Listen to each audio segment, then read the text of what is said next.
¿En qué situación nos encontramos si es que tuviéramos que hacer un balance de urgencia en España en relación con la corrupción?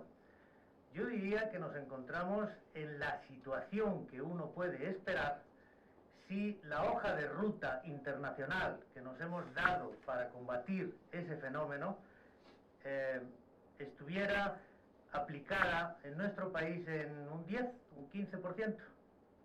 Yo creo que el referente para entender qué es la corrupción, qué hay que hacer para combatirla y por lo tanto para valorar qué estamos haciendo efectivamente para combatirla es la Convención de Mérida.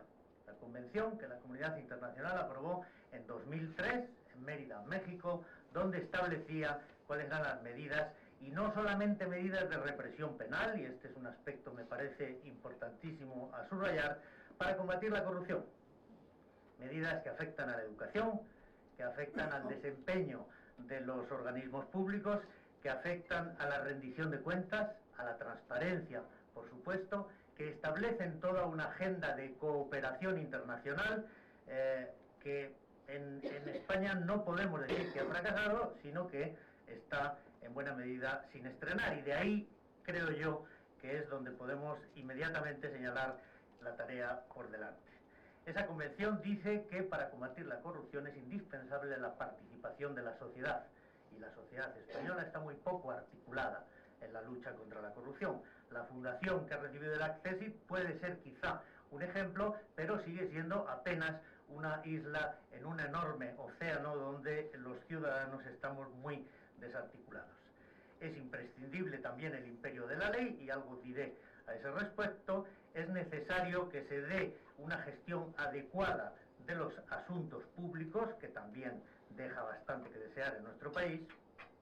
Es imprescindible la integridad, la transparencia y la rendición de cuentas.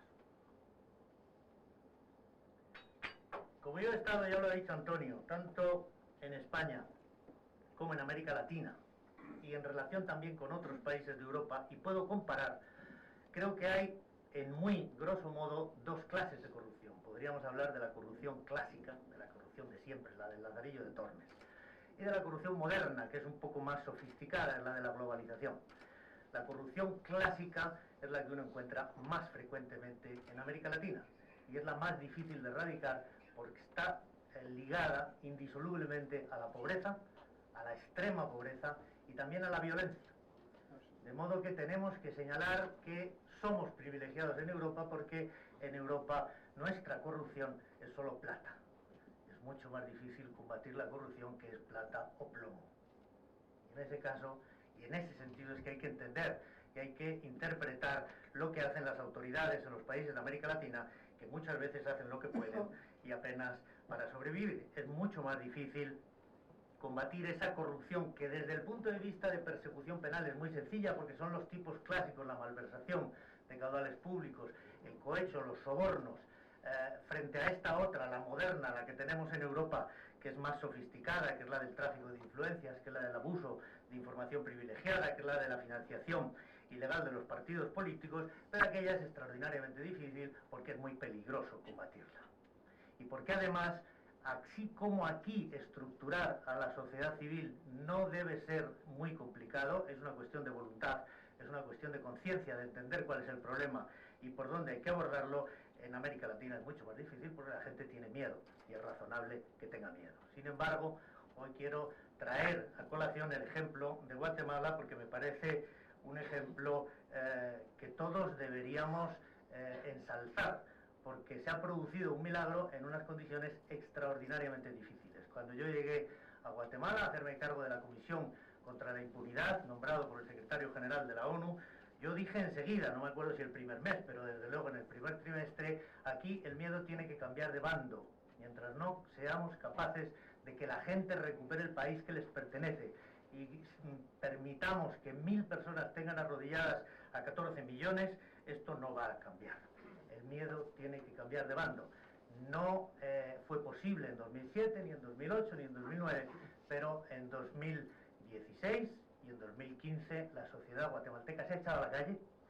Han sido capaces de destituir a un presidente de la República y a una vicepresidenta por casos de corrupción. Es el único país del mundo, hasta donde yo alcanzo en el que un presidente de la República ha dormido en el Palacio Presidencial y al día siguiente en la cárcel. Y eso se ha producido sin el menor incidente de violencia, sin el menor derramamiento de sangre y solo con el funcionamiento del Estado de Derecho. Quiere decir, allí hemos sido capaces, ellos han sido capaces con nuestra ayuda de poner de pie el Estado de Derecho y de que la justicia se aplique por igual a todos. Y a los compañeros, insisto, de la SISI que están hoy conmigo, muchas gracias por ayudarme en esa aventura que siempre es colectiva. La corrupción moderna, la que tenemos en España, la que tiene mucho más que ver con los mercados, la que afortunadamente para todos nosotros no es violenta, o por lo menos no en la inmensa mayoría de los casos, es una corrupción, sin embargo, muy arraigada, porque está en los mercados, porque como decía Antonio, de alguna manera todo el mundo siente la tentación de llevarse un trocito para sí cuando está gestionando los intereses de otros. Bueno, hay que erradicarla, hay que entender y hay que enseñarle a la gente que entienda que nosotros, por desgracia, no somos escandinavos y que no podemos permitirnos el lujo de votar una vez cada 4 años y después desentendernos de la cosa pública hasta volver a ser convocados a las urnas. Que eso no sirve incluso ni siquiera en los años en los que nos convocan 3 veces. Que tenemos que estar en el día a día. Que nuestros gobernantes, en esta democracia que es muy nueva, que no tiene tradición, que no tiene cultura, que evidentemente está a años luz de los británicos, pero es que los británicos estaban aprobando la Carta Magna y el Habeas Corpus hace 10 siglos, y nosotros prácticamente somos recién llegados a ese mundo que nos estamos jugando los derechos humanos. Y eso es importante subrayarlo. La corrupción no solamente produce una erosión de los recursos públicos, produce como consecuencia directa una violación de los derechos económicos, sociales y culturales.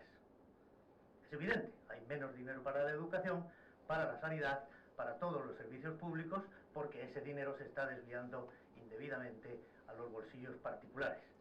En contra de lo que decía aquel alcalde de Madrid, el primero democrático, que dijo aquello que a mí nunca se me ha olvidado, Tierno Galván: los bolsillos de los gobernantes deben ser de cristal.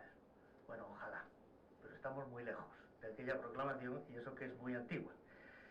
Pero los derechos económicos, sociales y culturales, en una situación de crisis muy grave, ya no son los únicos afectados, sino que la corrupción alcanza también a los derechos civiles y a los derechos políticos. Insisto, votar cada 4 años no es suficiente, hay que utilizar todos los demás derechos fundamentales, pero cuando nos encontramos, y esta fue la situación, y es la que yo creo que ha producido la reacción esperanzadora en la sociedad española, con que las familias eran desahuciadas porque no podían pagar las hipotecas, y los poderes públicos rescataban a los bancos pero no rescataban a las familias, ahí se produjo una reacción. Se produjo una reacción que yo, que he estado unos cuantos, bastantes años fuera de España, al volver pude percibir inmediatamente, y lo tengo que decir porque así es como lo he visto y lo siento, en las fuerzas y cuerpos de seguridad del Estado. Los primeros que han sido capaces de reaccionar frente a esa situación escandalosa de corrupción que rebasaba todas las previsiones de una sociedad democrática de la Unión Europea han sido la policía y la Guardia Civil. Esas unidades que tenemos hoy de investigación de la delincuencia económica y financiera no estaban. Hace una década no estaban haciendo el trabajo excelente que están ahora, no estaban poniendo a los corruptos donde deben estar, que es ante los tribunales de justicia. Y se ha producido una reacción también muy favorable de los tribunales, de los jueces. El problema es que antes hablábamos de que Aragón, por decir solo un ejemplo, tiene el doble de concejales que todo Suecia, y ahí estamos un poco descolocados en los números. España tiene la mitad de jueces que la media de la Unión Europea. Tenemos 11 por cada 100.000 habitantes, la media son 20, estamos muy lejos de la media, no prefiero ni preguntarme a qué distancia estamos de los escandinavos. Y eso además podría traducirse casi en un eslogan político de decir menos concejales, más jueces y fiscales. Pero más o menos es así, es lo que necesitamos. Los jueces están haciendo su trabajo, están reaccionando bien, pero no es suficiente. No están reaccionando con la suficiente contundencia, no tienen los suficientes recursos, y ahí tenemos que dedicarle una reflexión primero y seguidamente una acción. Es evidente también en estos años, ya se ha mencionado, que han fallado todos los mecanismos de control. El Tribunal de Cuentas, el Banco de España, que ha dejado que las cajas de ahorro fueran saqueadas, la agencia tributaria, que ha permitido un desequilibrio tributario de los contribuyentes trabajadores por cuenta ajena frente a las personas jurídicas que tributan poquísimo, la Comisión Nacional del Mercado de Valores, la Comisión Nacional del Mercado de la Competencia, que ahora parece que es la que mejor está cumpliendo su función constitucional, porque todas estas instituciones han estado sirviendo a los gobiernos cuando siempre debieron estar y deben estar en lo sucesivo sirviendo al Estado, es decir, a los ciudadanos, es decir, a todos nosotros.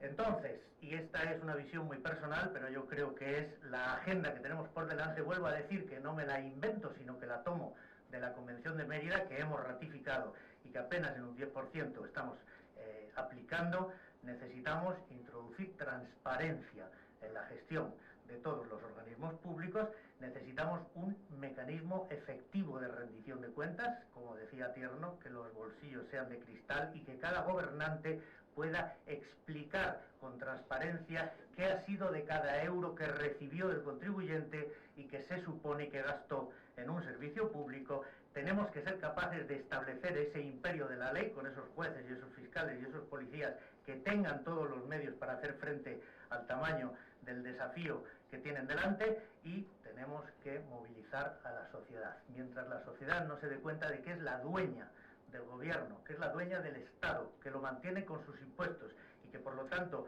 todos esos gobernantes tienen que rendirle cuentas, estaremos mal. Tenemos que empezar por invertir en educación, tenemos que explicarle a los niños, como ya se hace en América Latina. ¿Se acuerdan del anuncio aquel del yogur que decía aprende de tus hijos y el niño le daba el yogur a su papá? Bueno, en América Latina el niño es el que le dice al papá no irás a pagar una mordida, cuando el papá ya le estaba dando el soborno al policía. Es la educación, es la información. Yo he hecho juicios de corrupción en los 90 casi con alevosía y clandestinidad, porque los medios no informaban de los grandes fraudes. Hoy en día estoy encantado de ver cómo el caso de las tarjetas Black se retransmite prácticamente en directo. Eso es fundamental, la información, y también los procesos de decisión tienen que ser transparentes. Y para que lo sean, nosotros tenemos que estar como están todas las ONGs en Washington, cada una de las cuales se ocupa de un asunto específico del gobierno federal. Tenemos que estar encima de los gobiernos a todos los niveles, municipales, autonómicos y estatales, controlando lo que hacen nuestros gobernantes, porque, insisto, no somos escandinavos, no podemos dormirnos y despertar solo un día cada 4 años.